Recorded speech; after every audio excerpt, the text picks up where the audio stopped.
that type of budget, you should have 2 riders that are capable of winning. Because Chris, one crash, boom, he's out. What went wrong last year?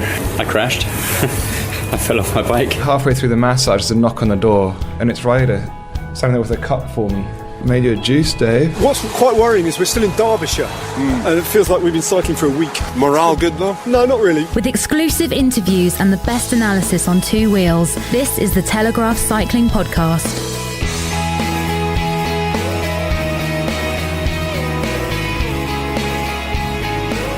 Hello, my name is Richard Moore. I'm with Lionel Birnie. Hello, Richard. And Daniel Friebe. Hello. This is a big one, chaps. This is our annual Tour de France preview. We tend to do this once a year. We're not quite in France yet. Where are we, Lionel? We're still in London. We'll be setting out in a few days to not even France. Well, we'll be going through France on the way to Utrecht in the Netherlands, and then working our way back through Belgium into France. And really, the Tour de France kicks off for me for proper when they reach French soil. Oh, you've got a bit to go yet then. Are you excited, as even somebody as long in the tooth as you, Lionel? Celebrating a significant birthday, I think, before we head over to France. Are you as excited as ever? All birthdays are significant. Yeah, I'm very excited. I mean, the Tour is the Tour. I thought I'd get that one in early for Daniel. That could be a T-shirt, couldn't it? Yeah, it's one of the cliches. The Tour is the Tour. Second consecutive start on foreign soil. Obviously, Yorkshire last year, the Netherlands this year. I do like the foreign Grand Depart, but I think 2 in a row, I don't know, there's something slightly alien about a foreign Grand Depart, and that's what I mean. The Tour de France for me starts proper when they get back to France. It's going to be a great 3 weeks. Daniel, you're always quite chipper, enthusiasm bubbling away. Are you excited for the Tour? Not really. I'm focused, is what I'd say. I'm very much focused. You took that line directly from Bradley Wiggins, didn't you? You did. Theft. That's an accurate representation of my mood 1 week out from the Grand Depart. Well, that's good. I mean, that's reassuring. I think if there's one of us is focused out of the 3 of us, that's really positive. We've got a big tour. We're doing 2 shows a day, kilometre 0 in the morning, regular podcasts in the evening, so make sure you tune in to listen to those. Let's talk. We'll structure this. I use that term very loosely. This preview show. We'll look at the course in the first part, and then I think we'll go through the teams one by one and say something about each team and what we expect from some of the riders. Maybe linger longer on some teams than on others. This is the Telegraph Cycling Podcast. Join us on Twitter and Facebook. Just search online for the Cycling Podcast. So, as you say, Lionel, it starts in Utrecht with a time trial. The only individual time trial of the entire race, 13.8 kilometres, which means it's not a prologue, it is a time trial. Interesting distance, it makes it important, and there will be seconds won and lost, as they say. Tour might not be won in Utrecht, but it could be lost, as they say. So, we spoke a bit in last week's podcast about the time trial in Utrecht. We're not going to go through stage by stage, but Tom Dumoulin was one that we talked about as perhaps a favourite for the Utrecht time trial. Tony Martin, always there or thereabouts. Not sure what his time trialling form is like at the moment. Fabian Cancellara will be up there. Who else do we expect to be up there, particularly of the overall contenders? Well, I think they'll all do a reasonable time. I think if you were to rank them, you would probably say it will be Contador and Froome very close, Nibali perhaps just behind, and then Quintana limiting losses a little bit in the opening time trial. But really, the whole of the first week is about damage limitation. As we saw last year, Chris Froome crashed out. Before the race even reached the cobbles, there were cobblestones again this year. So that's going to be a day that's going to make everybody very nervous. Law of probability says that it would be a real surprise if it rained again on the day that they go to the cobbles. So it might well be a dry, dusty stage on the cobbles. I've got no basis for that other than the fact that it would be quite an extraordinary coincidence if it rained on the cobbled stage 2 years in a row. But that whole first week, particularly with the reintroduction of time bonuses for the first time since 2008, I think it's going to be quite a lot of chopping and changing before reaching the team time trial over in Brittany on the second Sunday of the race, stage 9 I think that is, the last stage before the first rest day. And a team time trial so deep into the race is not something we've seen, so that will be a really new thing for not just for us but for all of the teams as well. It'll be interesting to see how many of the main contenders still have their full complement of 8 teammates with them. I would like to see one of the overall contenders ride a tour a la Pantani, a la Marco Pantani in 1998. Not in every sense, I should stress, but Pantani in 1998 rocked up very casually, made out that he wasn't really interested in going for general classification, proceeded to spend the entire first week at the back of the peloton, really rode his luck in the sense that there were some splits and he managed to get back on every time, but this is just all with a view to limiting the number of crashes and chaos that there is going to be at the front of the bunch in these very gnarly, narrow, difficult first few stages. But I'm sure that will not happen. I'm sure there will be this huge swarm towards the front, around about the 10 kilometres to go mark every day. There will be GC teams leading out their riders to the 3 kilometre to go mark. We saw that at the Giro d'Italia, literally trains of GC teams riding out their main contender to the -3 to go mark, and it's going to be chaos. Well, Mark Cavendish spoke about this in your very interesting interview with him, Daniel, which was released last week as a Friends of the Podcast special. That's behind our new paywall. Sign up to become a friend of the podcast. You can listen to that and others, thecyclingpodcast.com. Only £5. Early plug in there for our friends scheme. We've got a few special podcasts going up this week. We've got our Foils event going up behind the paywall, so sign up there. But that's a very good point you make, Daniel, and it is, they always say that the safest place to be is at the front, but that's patently not true if everybody's trying to be at the front. No. And actually, a rider could probably gamble and just ride around at the back and have a relatively stress-free day. Yeah, I suppose we should stress that was successful for Pantani because of his demeanour and his statements coming into the race, and whether he was bluffing or not is a moot point, but he did make it very clear that he wasn't really interested in going for the victory. And of course, if a rider was to declare objectives or declare that they wanted to win the race and yet spend the entire first week at the back, they would leave themselves very vulnerable to being attacked. I also think the racing's changed since then, and teams are generally better organised and they're thinking a little bit more tactically, strategically. And if a rider, a Contador, or somebody who could emerge as an overall contender, even a Rodriguez or somebody, even if they were hanging around at the back of the bunch, one of a Sky or a Tinkoff Saxo or a Astana would force splits to happen and eliminate them. Yeah, I mean, this is all if, whats and maybes at the moment. Oh, you don't like this, do you, Lionel? I forgot. You really don't like hypothetical stuff, which makes you sort of redundant in a Tour de France preview. Not at all. But the race will unfold the way the race unfolds, and that's what... Should we just stop now, Rich? You can press stop now. Let's not even bother talking about it. What's the point? What's the point of even going? The tour is a tour. It'll unfold the way it unfolds. Let's just get together at the end of the tour and tell everyone what happened, shall we? Rather than trying to speculate or, have any kind of constructive debate on anything. What's the point? What's it all for? You're absolutely right. Let's do that. I'll see you back here in 4 weeks' time, and we'll talk about how great it's been. Oh no, come on! I mean, the joy of the Tour de France is that we all go into it hoping and expecting and wondering what's going to happen. I'm not saying we shouldn't discuss and talk about what might happen, but who knows what's going to happen? That's the whole beauty of the race. Who knows what's going to happen? Nobody would have said last year, "Oh, I tell you what, Vincenzo Nibali's going to use his Astana team to put the hammer down on the cobbles and basically put everybody else out of the race." Destroy your Adidas Gazelle trainers. Destroy my trainers in the mud. Who knows? There might be crosswinds on any number of the days in that first week as they go across quite close to the coast. Well, there might be, Lionel, but who knows? Let's see what unfolds. Well, absolutely. Hopefully that's why people will be listening to the podcast over the next 3 weeks to find out our take on things as they do unfold every day. But I mean, there's something to look forward to on every single one of those first 9 stages of the Tour, which is not something you could always say about the first week of the race. I remember, the early 2000s, Jean-Marie Leblanc's big problem with route planning was that it was just sprint after sprint after sprint, and we've had that really up until sort of even 2008. I remember a lot of sprints in the first week.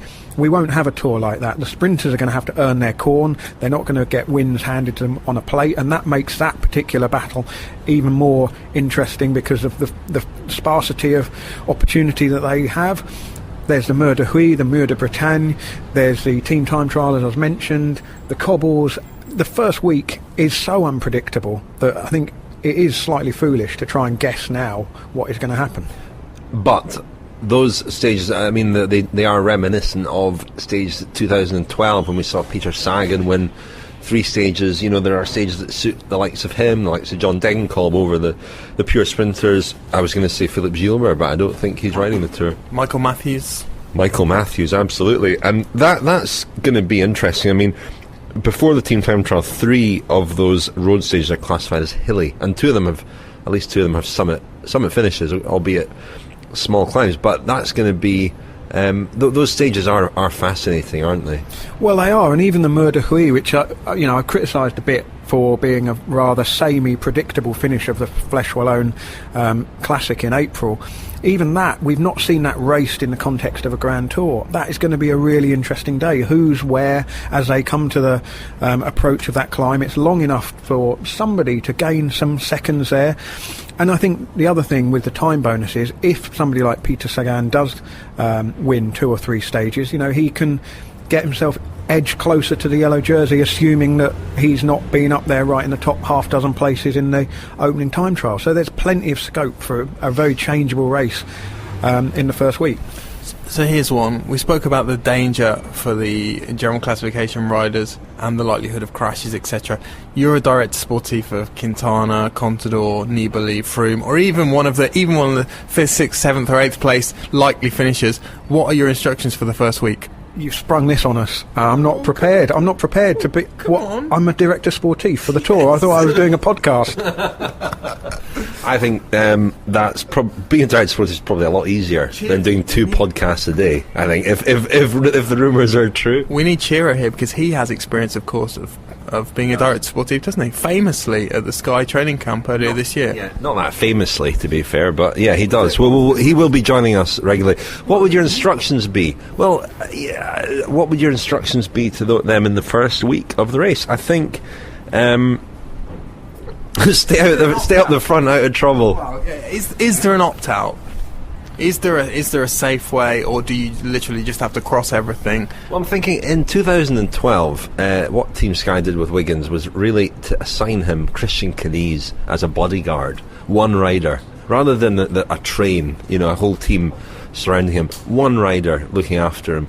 And often if you see shots of the peloton that first week, they were riding off to the side, out the wind, off to the side. Knees is such a big rider. Wiggins is big as well, of course. He needed a big rider to look after him, and he was so strong that he could shelter him. And I think that's probably the safest way to do it. Have one super domestique looking after the team leader. That's probably the safest way. Yeah, I mean, Quintana is good at looking after himself, really, and he's been to Belgium. He's ridden some of the cobble classics in the spring. He'll be well prepped, but I think I'm agreeing with Richard there. I think it's counterintuitive, but if you've got the entire team around you, you're kind of perhaps setting yourselves up for a bit of a problem. You don't need 6 or 7 people to keep one rider out of trouble. You just need one faithful lieutenant, 2 people who are in tune with one another, who instinctively knows how the team leader's going to ride, and that's a very good example of Knees and Wiggins because they developed that. They were doing that back at the Dauphiné in 2011. So assigning one key domestique to the favourites would be a smart move. That's what I would do. That's what I would do, absolutely. Let's enter the mountains, Daniel's territory. The Telegraph Cycling Podcast and British Eurosport, the home of cycling. A reminder that you can watch the Tour de France on British Eurosport every day, unrivaled coverage live on British Eurosport with Colin Kirby. Kirby is your main commentator alongside Sean Kelly, friend of the podcast, Sean Kelly. I don't know if he knows that, but we've appointed him an honorary friend. I thought you meant you didn't know whether he knew he was going to be commentating on the race. I think he's pretty certain he's going to be commentating on the race, yeah. Thank you very much to British Eurosport for sponsoring this podcast, and we're going to be doing stuff with them throughout the Tour de France, hopefully a bit more collaborative stuff with British Eurosport. It is a place to watch the Tour de France. Now we're entering the mountains. We've got the first week out of the way. We've done the team time trial, where we can imagine that some teams will be diminished, reduced in numbers, which is going to be quite an odd spectacle. There are going to be teams starting with maybe 8, maybe even 7 riders, because there will be riders packing in that first week. In the mountains, we're straight then, after the rest day, straight into the Pyrenees. Daniel, you're our mountains man. What can we expect in the Pyrenees? Well, we've got first stage in the Pyrenees, stage 10 to La Pierre Saint-Martin, which is the ski station at the top of the Col de Soudet, on the Spanish border, and it is a very flat stage until that final climb. Reminds me of the Stage de la Mongie in 2004, which caused absolute carnage. Again, it was just one major climb that day, and these stages that are flat and with what you call in French a montée sèche, kind of no build up to the climb, just straight onto a final climb, they tend to cause a lot of damage, and I envisage that being the case again. Then we have a stage that goes over the classic tandem of the Aspin and the Tourmalet, and finishes at Courtrai, which is an uphill finish, but the final climb is not difficult. And then we have what I would say is probably the hardest summit finish in the race, according to the Tour de France route designer Thierry Gouvenou, the hardest summit finish that they ever do in the Tour de France, which is Plateau de Bay, which is a very long and steady climb, can be very hot. So, the Pyrenees, in comparison with the Alps this year, are probably slightly less onerous, less intimidating, but nonetheless 3 stages there which will all cause significant damage. Is Plateau de Bay too hard? I mean, it's a sort of war of attrition whenever the Tour goes up Plateau de Bay, and I can't remember anything all that significant really happening on Plateau de Bay, for all that it's so tough. Certainly the last time in 2011, I think, was the last time we went to Plateau de Bay. It was a bit of a stalemate. It has caused significant damage in the past. 2004, when Basso and Armstrong went away on their own. Of course, Pantani was the rider really who made Plateau de Bay famous. I think the first time the Tour went up there in 1998 with a pretty spectacular performance. It's very, like I said, it's very long and it's hot, and it really depends on how many matches people want to burn that early in the Tour when they know what is coming. I mean, I personally feel that this Tour de France has one too many difficult mountain stages, particularly with the 3 very, very difficult stages in the Alps, and other climbs in between with Mende and Stage de Mende, and also the Stage de Gap. I think there's an awful lot of fertile ground there for attacks and to make things happen. Like I say, maybe they've overdone it slightly with the mountains this year. Well, I was going to say, I mean, after those 3 Pyrenean stages, there are 4 stages that we would sometimes refer to as transition stages, but they're all pretty tough. That's finish at Mende is very, very tough, and those roads around there are undulating and just there's no respite at all the way across the sort of south of France to Gap and the gateway to the Alps. Really, they're all very, very, very hard stages, and we spoke a little bit last week in last week's podcast about the stage to Gap, that finishes with the descent of the Col de Mons, and that in previous years has caused some trouble. Those stages are, I remember 2010 when the race went to Mende, a few riders described that stage to Mende as the hardest of the entire race. I think it was 2010, forgive me if I'm misremembering that, but I think that those kind of stages can be exceptionally hard. And then we're into the Alps, Daniel, and those, those 4 mountain stages in the Alps take us right up to the penultimate day, 24 hours from Paris, and we've got the summit finish at Alpe d'Huez. But what other highlights are there in the Alps? Well, I said there were 3 stages in the Alps, actually 4. We've talked many times about the descent off the Col d'Alos and the finish at Pralou, which is a reenactment of the 1975 stage where Eddy Merckx was dropped by Bernard Thévenet. The following day we have the extremely difficult Col du Glandon and the extremely telegenic Lacet de Montvernier, the hairpin climb you've probably all seen pictures of by now. I don't expect that stage to cause too much damage, but then the next day, stage 19, we possibly have the hardest stage of the race in terms of cumulative climbing, and the finish is at La Toussuire, and we've always had big drama at La Toussuire, haven't we? We've had the stage in 2006 where Floyd Landis looked as though he'd lost the Tour de France, and in 2012, of course, well, he did lose the Tour de France, of course, infamously, several days later. And then in 2012, we had the incident where Chris Froome accelerated away from his captain at the time, Bradley Wiggins, for Team Sky. And then on stage 20, this grand finale finish up outdoors, we understand the Col du Galibier will probably not be passable because of damage to the tunnels up there. So the most likely scenario, I imagine, there is there'll be a rerouting over the either the Glandon again or the Croix de Fer.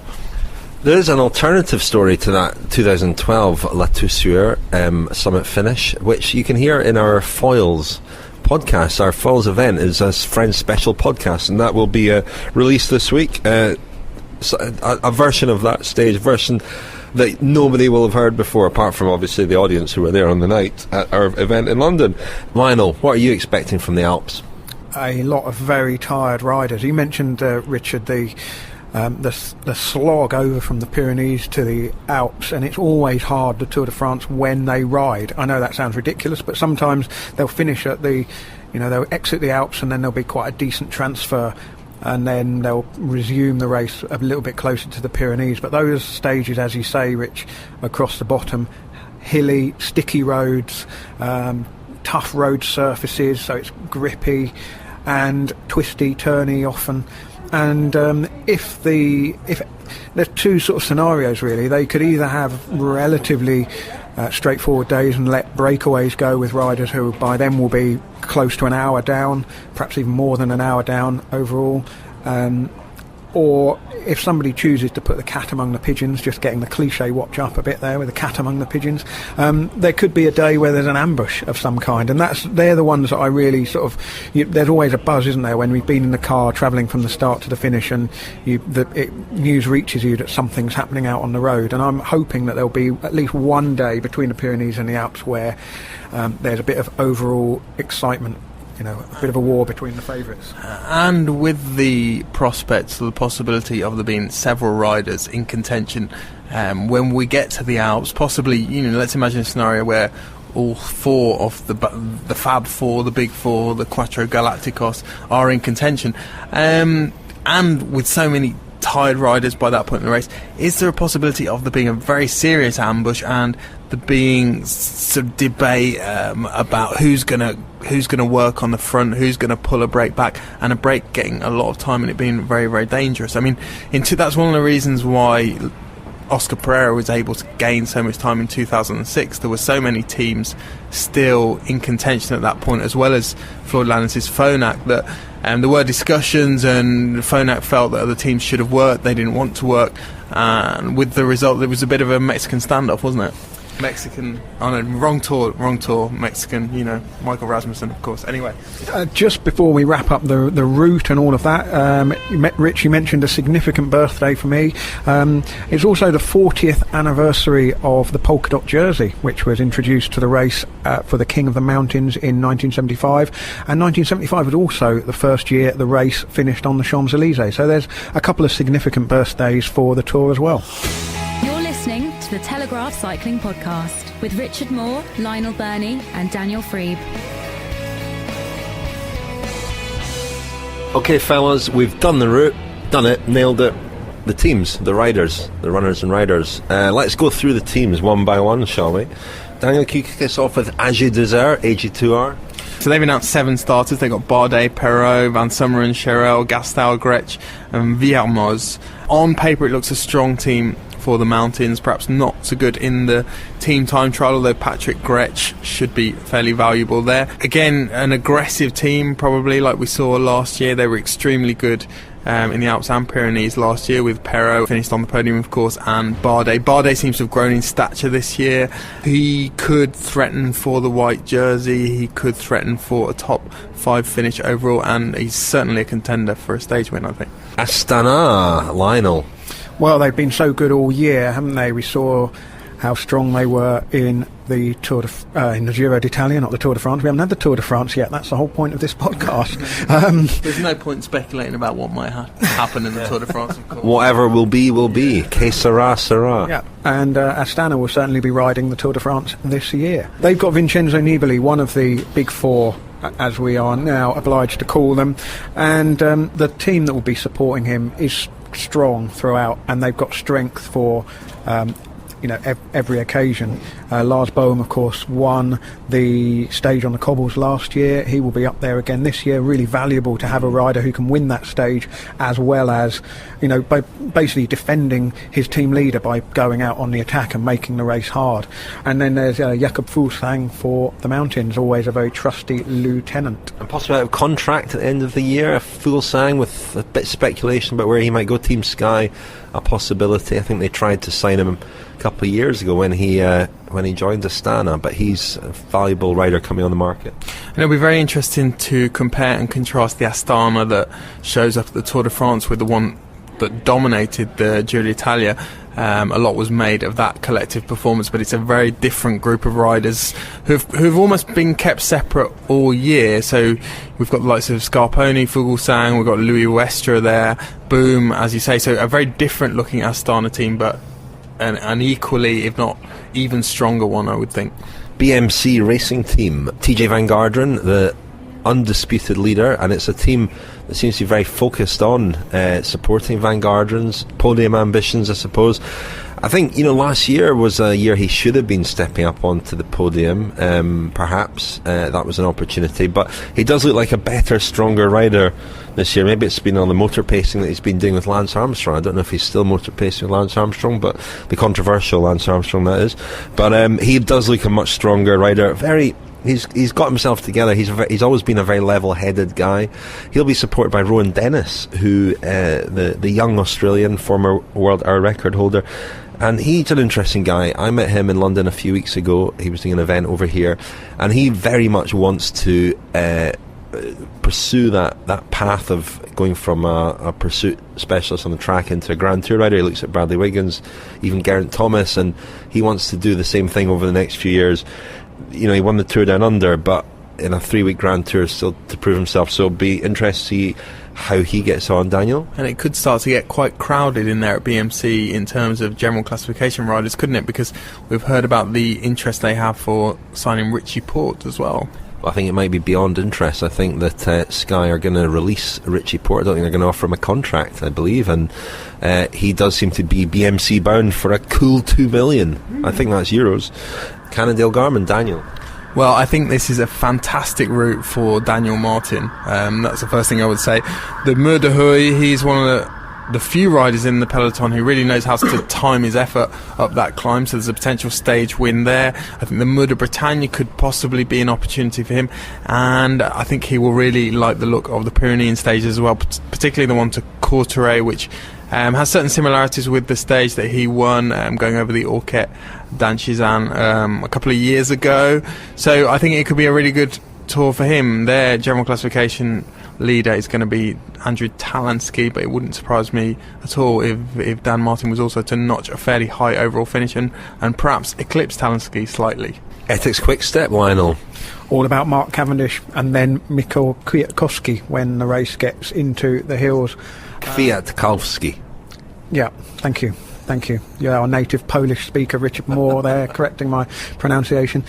Mark Cavendish, everything's been going pretty well for him this season. I would expect, I think there's probably 3 stage win opportunities on the cards for him, and really a lot will depend on how good Marcel Kittel is, I think.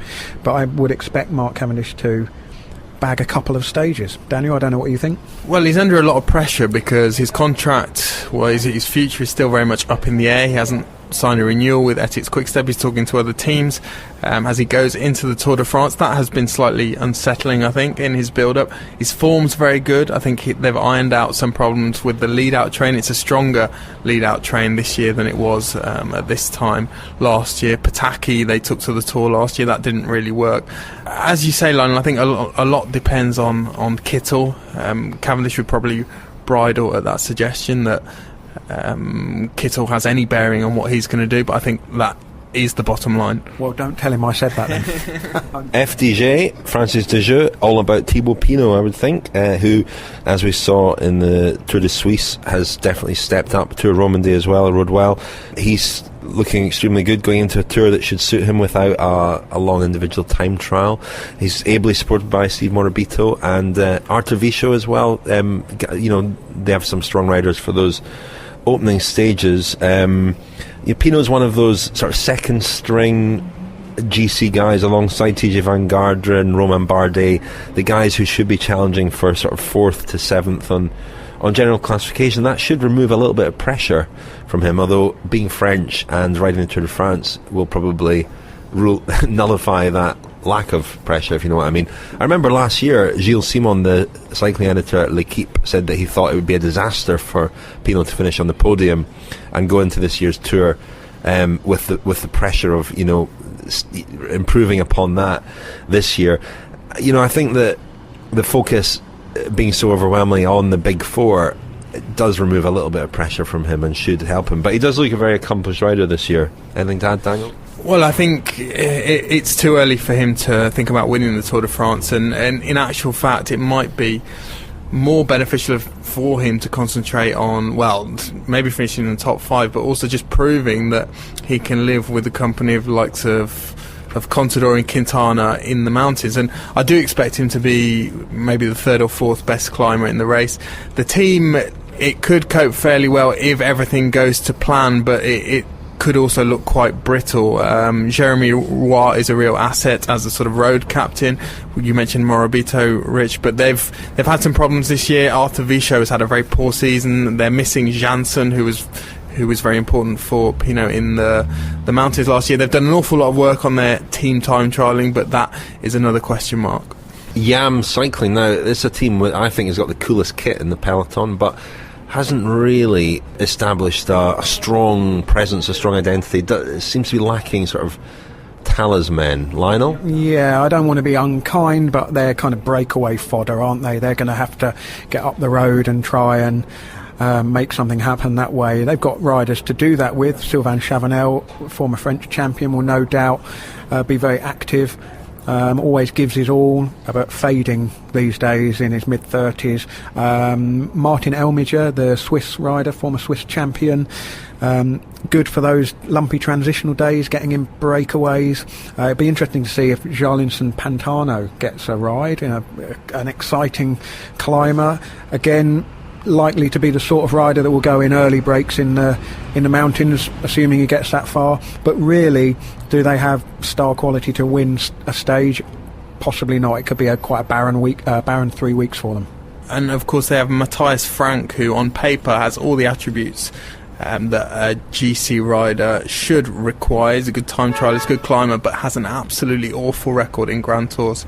Team Katusha, Joaquim Rodriguez, Evergreen and Joaquim Rodriguez going once again for GC, you would imagine. Although, is it not better for him to try and win a few stages? He's not going to win the Grand Tour now, is he? He's been trying for years. He's been runner-up. It's not going to happen for him. He's a bit too long in the tooth, I think. So stage wins for Joaquim Rodriguez is any number of stages that would suit him.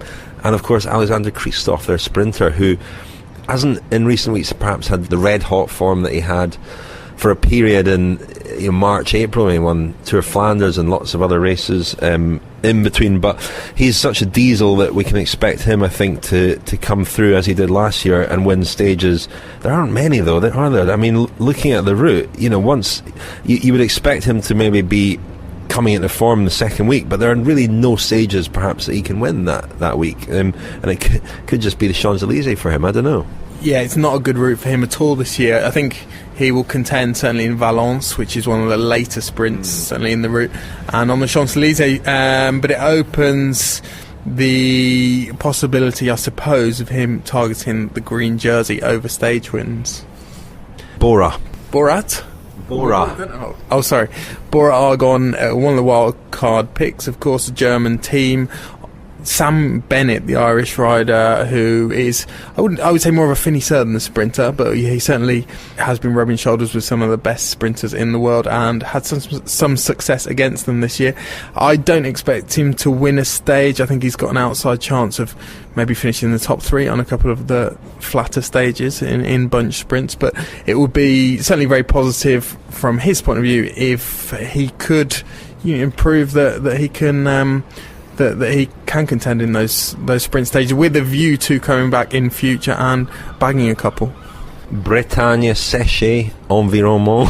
Well, they have a very interesting rider in Eduardo Sepulveda, who is an Argentine climber, has a very poignant, interesting backstory. His father actually died in a car crash as they were driving home from a race, I think when Eduardo was about 16. And since then he's found his way to France. He's been with this team, Bretagne Séché, for a couple of years now. Last year missed the Tour through injury, but he's a dark horse, I think, or he could be one of the revelations of the Tour. Certainly he's not going to finish in the top 5, but he could make some waves in the mountains in a couple of stages and possibly finish top 10, top 15. This is the Telegraph Cycling Podcast. Join us on Twitter and Facebook. Just search online for the Cycling Podcast.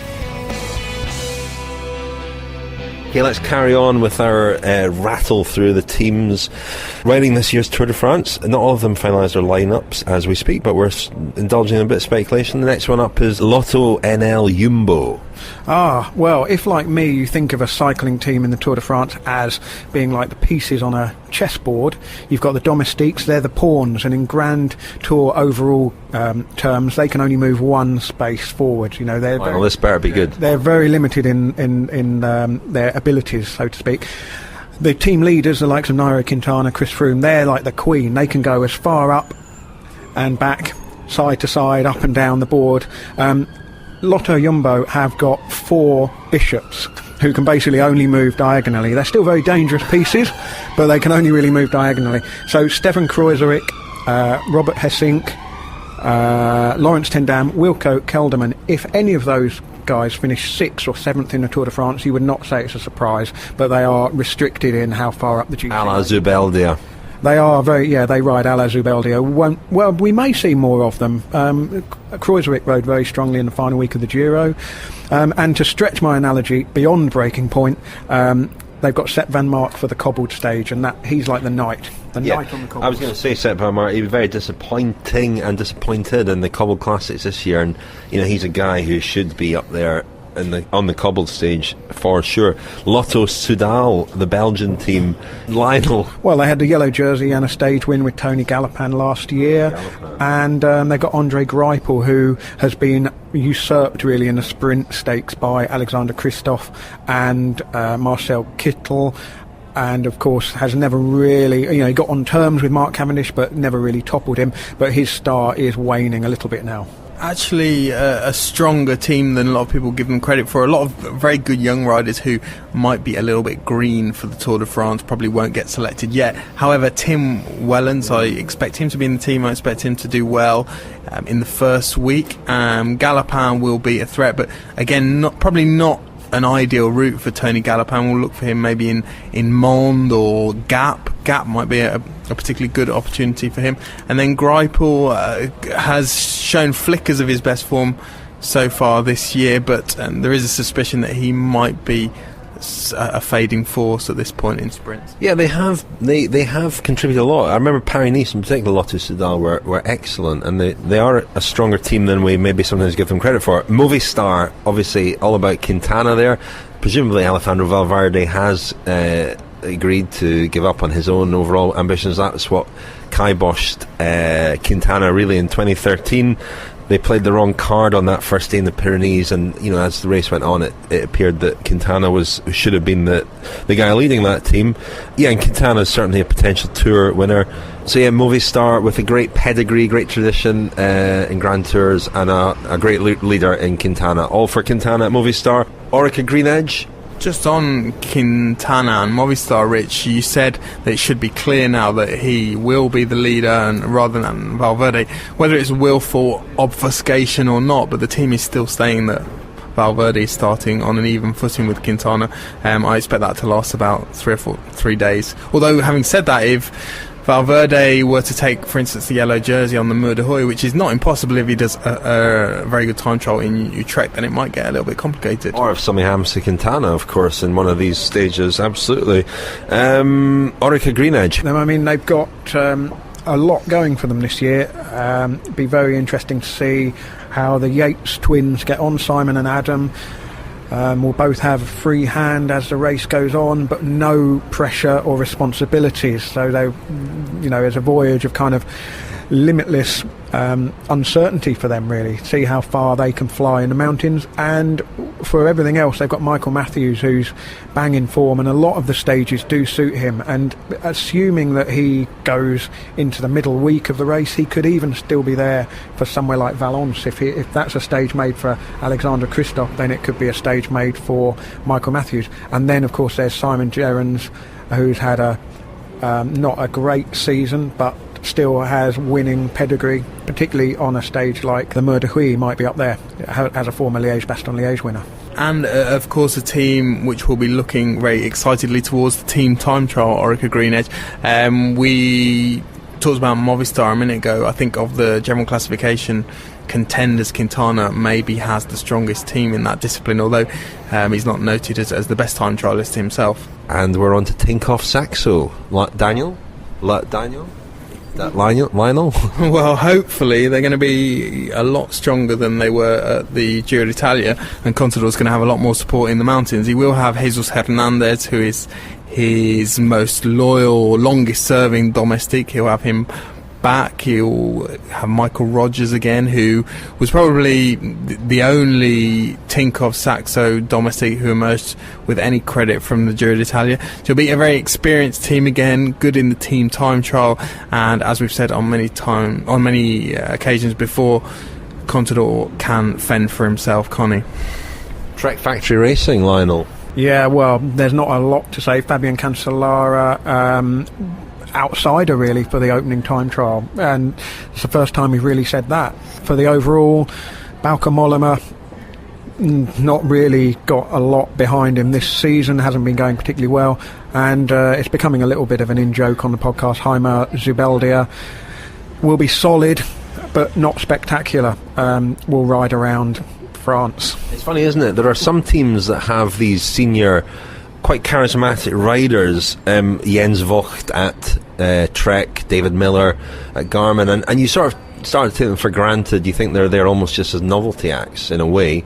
No disrespect, David, but they go and suddenly the team looks like really lacking some seniority, lacking a talisman, and it's then that the contribution that those guys made on and off the bike, and in terms of giving that team an identity, really becomes apparent. I think it's quite interesting.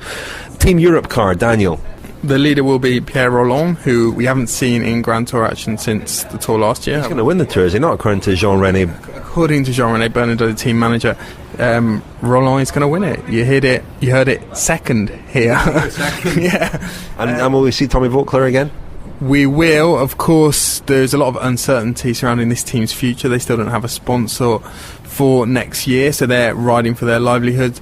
I mean, what do we expect from Rolland? He was very good in the Giro d'Italia last year, finished fourth, really reaffirmed his credentials as a Grand Tour rider there. There are an awful lot of stages in the mountains that will suit him. I think he could definitely contend for the polka dot jersey once again. The 40th anniversary of the polka dot jersey, so that'll be a very prestigious one to take to Paris. And in the sprints, of course, Europe car will have Brian Cockard, not the fastest pure sprinter, friend of the podcast, but someone who had a nibble last year at the green jersey competition as well. Spunky little fellow, isn't he? He's a spunky little fellow. He took a full and active part in the intermediate sprints last year. I envisage him doing that again.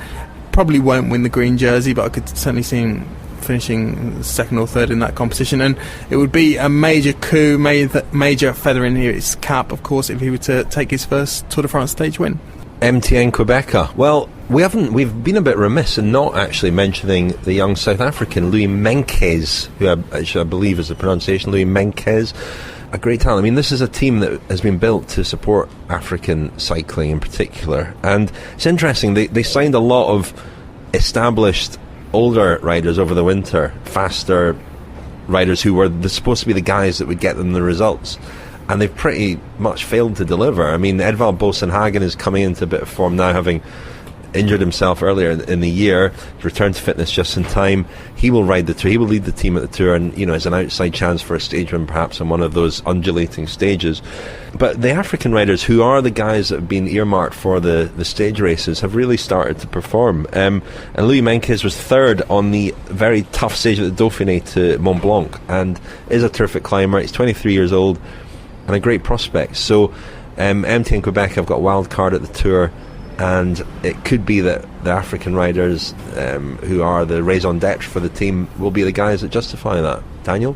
It actually looks like a very strong team, or potentially a very strong team, a very interesting team. 2 Eritrean riders, Tekla Hymanot and Kudus. Kudus is an interesting one. If he can get through the first 10 days, the first 2 weeks, then we might see him strutting his stuff in the Pyrenees or the Alps. I was chatting to Brent Copeland, who's the team manager at Lamprey, a South African who is very familiar with the African scene. I was talking to him at the Giro, and he was raving about Kudus's ability as a pure climber. His problem is getting to the bottom of the climbs, but if you can get him there, he can live with pretty much anyone.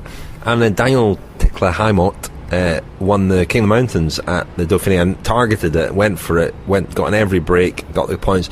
And this is increasingly the way we see the King of the Mountains jersey being won or contested at the Tour, and perhaps that was a dry run for the Tour. Perhaps Daniel's looking sceptical, but I'm not saying he's going to win the King of the Mountains, but I'm saying that might be what he aims for. It reminds me a bit of Maurizio Soler, who came into his first Tour, I think it's quite an unknown, and did end up winning the King of the Mountains jersey. So it could be he could be an outsider for that competition. The King of the Mountains competition, the King of the Mountains jersey does tend now to go to a rider on a team which doesn't have a clear leader or a GC contender, because you do need quite a lot of autonomy to go for those points, and it would mean deserting your duties to a captain in most teams.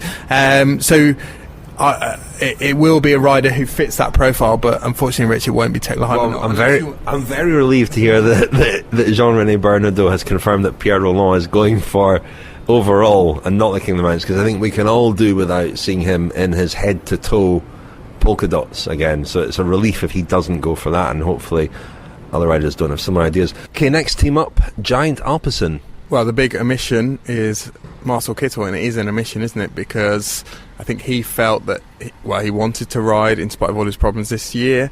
He felt that he was perhaps ready to ride or contend in the first week stages anyway, certainly stage 2 in Holland, and they didn't pick him, and it seems to have been slightly contentious, going by Kittel's own statement. He was certainly very disappointed. There was speculation. I was reading some of his local newspapers in Germany, the region where he lives and the region where he grew up, and they were suggesting that this might be the first sort of fracture in the relationship between Kittel and Giant Alpecin. He does have one more year on his contract after this year, and that is pure speculation. We don't know whether that's true or not. But what it leaves them with is John Degenkolb as the nominal sprinter, and there are a few sort of gnarly stages where might be a smaller than usual group comes into the finish, and Degenkolb will have a chance against the likes of Matthews and maybe Buhani if he's fit, Sagan. And then Warren Barguil obviously has more room for manoeuvre now, because there's not going to be any real onus on him to be part of a sprint train or working for Kittel, so he can hopefully shelter rest up in the first week and put in a good performance in the second and third week. And he did look pretty strong yesterday in the French National Championships. He was there very much in contention in the group that looked like it was going to stay away until the final climb when it got absorbed. So Barguil, we will be very curious to see how he gets on. Movistar, big surprise, Alex Dowsett, the British rider, makes his Tour debut. He was very disappointed last year not to ride the Tour that began in Yorkshire and went almost past his home in Essex on stage 3. So he's in. That's a surprise because he didn't seem to be on the initial long list. And he's had a up and down season. He's been battling to get his weight off, I think, for the Tour. He didn't finish the Dauphiné, which you would have thought would have been a prerequisite for making the Tour team. But he's in the team primarily, I think, for the team time trial on stage 9. They've got a very strong team time trial team and a good record in team time trials, and they'll need guys like him to help Nairo Quintana, who is obviously the undisputed team leader. Well, we think he's undisputed because Alejandro Valverde, newly crowned Spanish road race champion, goes again. And, there's always that question. It's very much a team traditionally with Valverde as leader, has been there his whole career, just about. So it's a team that led by Quintana, unless Valverde gets in on the act. But Quintana should be the man there. Just interesting as well, there's different sort of bias certain teams have towards a certain part of the race. Movistar obviously put a lot of emphasis on the team time trial. They've got 3 genuine time trialists in Castro Viejo, Dowsett and Mallory. Sky, if you look at their team, they haven't picked any what you would call specialists, but everyone in there, 9. Let's do Team Sky. Let's do Team Sky, Daniel. Yeah, well, Team Sky have announced their team. I think the big surprise is Nicholas Roach, whose form has been erratic. He was apparently flying on the training camp in Tenerife, but he was disappointing at the Critérium du Dauphiné. He's had health problems apparently. He's very experienced, and it's not a team that's big on experience of the Tour. We were going through the team compared to, say, Tinkoff Saxo. Very few Tour, between them, they've got very few Tour rides. You've got guys like Luke Rowe, who's a lot is expected of him as a sort of road captain, but he's making his Tour debut. Even someone like Ian Stannard, who's an experienced rider now, I think this is only his 2nd Tour. So it's a team really lacking in experience. Were you any surprises for you, Daniel, and Team Sky? No, not really. Like you say, the lack of experience, we sort of expected that. They don't have riders like, some of the guys that Tinkoff Saxo have available to them, the Bassos, the Rogers, the Tosatos. They don't have those guys necessarily in the Sky squad. And Birnie Eisel, I suppose, was one option, but he's had a very heavy programme, rode all the classics, rode the Giro, rode the Tour of Switzerland, where he was outside the time limit, which may have had an effect on his selection or non-selection. So, no, not huge surprise. And Dave Brailsford does tend to pick what I would say are quite climber-heavy teams for the Tour de France. He has a history of doing that. And really, there's a lot of responsibility on Stannard, Rowe and Thomas's shoulders in that first week. And less so Thomas. He's very experienced, but he's not. Well, I wouldn't say that he is a very forceful sort of team captain in terms of rallying everyone together. He's a rider who kind of leads by example, really, doesn't he? No, they're looking to Luke Rowe. As I say, he's 25 years old, but he impresses them, and Brailsford and Chris Froome in particular is very impressed by Luke Rowe and his ability to communicate during races, his willingness to call the shots, etc. Maybe another little surprise, Peter Kenyuk. He has won the British Road Race title, defended his title, obviously in good form, but that doesn't necessarily mean that he's a useful man in the Tour team. He can be quite erratic, I think. Yeah, and we didn't learn anything new about Pete Kenyuk in what was a very exciting British National Championships. All we learned that he was on very good form, and I think that Sky will probably expect him to have a couple of bad days, and they will just hope that the bad days fall on suitable days for them when they're well stocked with other good climbers in particular. Cofidis had a big scare yesterday when Nasser Bouhanni came down in the closing straight of the French National Championships. Bouhanni has been riding superbly recently, even yesterday on what was a very, very difficult circuit in the French National Road Race Championships in Châtenay. He stuck with what was quite a small group in the end all the way. His team were very solid, very cohesive. He got over the final climb, was in great shape to win the French national title that he won in 2013, didn't he? And then came down, crashed, looked like he might have broken some ribs. He's had an X-ray. Apparently he has a very good chance of starting in Utrecht on Saturday, and I think given the form that he had been in, providing that he recovers from those injuries in time, has a real chance of causing an upset in one of the sprints. So it wouldn't be a huge upset, but he hasn't won a Tour stage before. So Lamprey, great news from Lamprey. Tremendous news. We're all rejoicing here in the streets of North London. Pippo Pozzato after all the speculation, the uncertainty about whether he was going to make it into this Lamprey team, we've talked at length about his long-running dispute with the management there over various things and his future at the team, but he seems to have overcome those. We've mentioned before that Rui Costa was quite keen to have Pozzato in the team to help shepherd him through the first week, and that is indeed going to be his role, I think, particularly on the stage over the cobbles. It'll be very important. Rui Costa himself, I think it's an interesting route for Rui Costa. It's going to be a very difficult route, and he is a bit of a diesel. I don't foresee him challenging for the top 5, but I could imagine him certainly going for a couple of stage wins and maybe even the polka dot jersey. It's always very difficult to guess or predict who might contend in that competition, but Rui Costa is the kind of guy who fits the profile because he will have some freedom. He will not intimidate and frighten the other general classification contenders to the extent where they won't let him get away on certain stages. You're listening to the Telegraph Cycling Podcast with Richard Moore, Lionel Birnie and Daniel Friebe. Let's end this podcast with each of us picking our podium. This will come back to haunt us, no doubt. But let's go for the podium. Start with you, Lionel. Right, well, I'm going to say that Chris Froome is going to win the Tour de France, and Alberto Contador will be second, and Nairo Quintana will be third. Quintana, Nibali, Pinot. Quintana, Froome, Nibali. There we are. Okay, well, that's us. We've nailed our colours to the mast. All that remains is for us to drive over to France. Well, I was going to ask, what else are you looking forward to?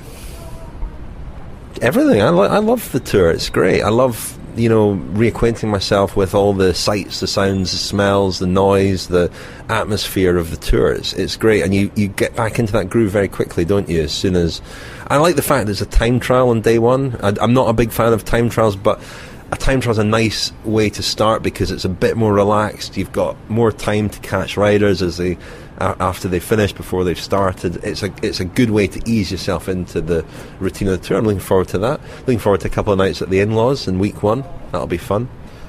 Anything else? What are you looking forward to most? What am I looking forward to most? I've asked the question and now I can't think of a single thing that... Daniel, what are you looking forward to the most? I'm spending a week in the car with you guys. That'll be a new experience. I probably am slightly less excited even than I sound about that. But yeah, there's that. I'm looking forward to the controversies, look forward to the stories. That's the best thing about the Tour, especially in the first week. It's this great incubator of gossip, scandal, speculation, which Lionel doesn't like. The intrigue is part of the Tour, undoubtedly, and for journalists on the race, that's what makes it very exciting and exhilarating. I like speculation, but I don't like kind of open-ended speculation. Anything could happen at the Tour. That's the beauty of it. The Tour is the Tour. We'll be looking out for new slogans for the T-shirts at the Tour. So I was going to say keep your suggestions come in, but there haven't been any. So if anyone has any suggestions, tweet us. We're at cycling_podcast on Twitter. We're on Facebook. We're at thiscyclingpodcast.com. We will be producing two shows a day, but we'll be also doing extra shows, including a doping special, which will be released as the Tour gets underway. That will be available behind our paywall. Sign up for £5 for the whole year to access all our special podcasts, including a recent interview with Mark Cavendish and a special event that we did at Foyles just before the Tour started. We're everywhere, aren't we? We're like a particularly virulent and nasty rash. And on that note, let's head to France. Lionel, thank you very much. I'll see you in Utrecht. Thank you, Richard. Actually, I'll see you at the station in Folkestone, but yeah. Anyway, Daniel, see you in France. It's actually Holland. See you in Holland. Thank you, Richard. Try to stay focused. You've been listening to the Telegraph Cycling Podcast. Thank you to Glass Pear for the music in this episode. For more information and to download more editions of the show, visit thecyclingpodcast.com.